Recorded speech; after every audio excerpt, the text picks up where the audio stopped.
आप देख रहे हैं नेट्रिक न्यूज, साहस सच कहने का।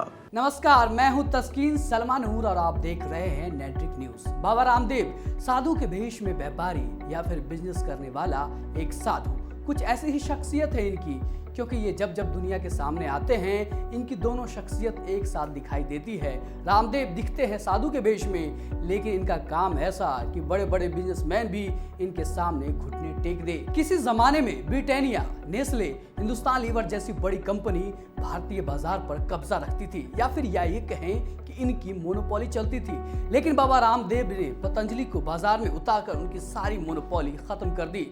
जिस बाजार पर कभी विदेशी कंपनी का दबदबा था, आज उस बाजार में पतंजलि का भी अपना एक कब्जा है। और अब ये कब्जा आयुर्वेद, घरेलू सामान, डेयरी प्रोडक्ट, टेलीकॉम से आगे बढ़कर गवर्नमेंट्स की दुनिया में बढ़ता जा रहा है, जिसने भारतीय बाजार के स्टॉक एक्सचेंज को पूरी तरीके से हिलाकर रख दिया है। बाबा रामदेव धनतेरस के मौके पर गारमेंट्स की दुनिया में धमाकेदार एंट्री करने जा रहे हैं। गारमेंट्स की दुनिया में एक साथ 3000 प्रोडक्ट लॉन्च करके उन्होंने सबकी नींद उड़ा दी है। तो आइए जानते हैं कि पतंजलि के ये प्रोडक्ट कैसे हैं। आयुर्वेद और घरेलू सामान के बाजारों पर कब्जा करने के बाद अब योग गुरु बाबा रामदेव गारमेंट्स इंडस्ट्री में कब्जा करने जा रहे हैं। धनतेरस के मौके पर पतंजलि ने अपने गारमेंट्स प्रोडक्ट लॉन्च किए हैं, जिसका पहला उद्घाटन दिल्ली के नेताजी सुभाष पैलेस में पतंजलि परिधान शोरूम के तौर पर किया गया।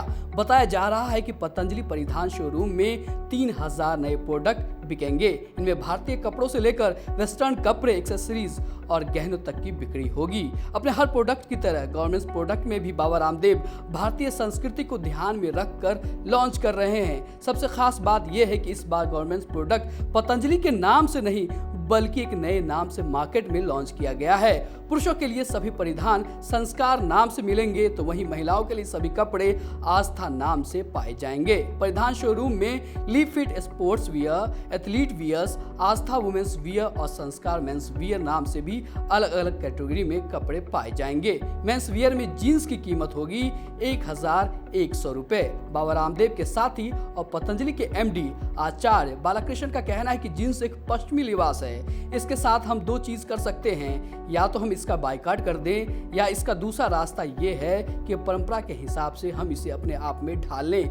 जीन्स हमारे समाज में इतना लोकप्रिय हो चुका है कि अब हम जीन्स को भारतीय समाज से अलग नहीं कर सकते। स्वदेशी जीन्स की स्टाइल, डिजाइन और फैब्रिक्स का भारतीयकरण होना जरूरी है। एक वक्त था जब गांधी जी ने स्वदेशी आंदोलन के लिए खादी का रास्ता अपनाया, और आज बाबा रामदेव पतंजलि परिधान के जरिए देश में आर्थिक आजादी की नई क्रांति की वकालत कर रहे हैं। बाबा रामदेव कहते हैं कि कपड़ा सिर्फ पहनावे की चीज नहीं है, बल्कि ये हमारी पहचान, आत्मसम्मान और आत्मगौरव का विषय है, जिसे लेकर किसी भी कीमत पर समझौता नहीं होना चाहिए। रामदेव की ये सोच आज की जनरेशन कितना अपनाती है, या ये कहें बाबा रामदेव के कपड़े को लेकर युवा उसे कितना पसंद करती है, ये देखने वाली बात होगी। फिलहाल के लिए इतना ही। देश और दुनिया की तमाम खबरों के लिए आप देखते रहिए नेट्रिक न्यूज। हमारे साथ जुड़े रहने के लिए हमारे YouTube चैनल को सब्सक्राइब करें, साथ ही बेल आइकन को दबाएं। नेट्रिक न्यूज की खबरें सबसे पहले देखने के लिए।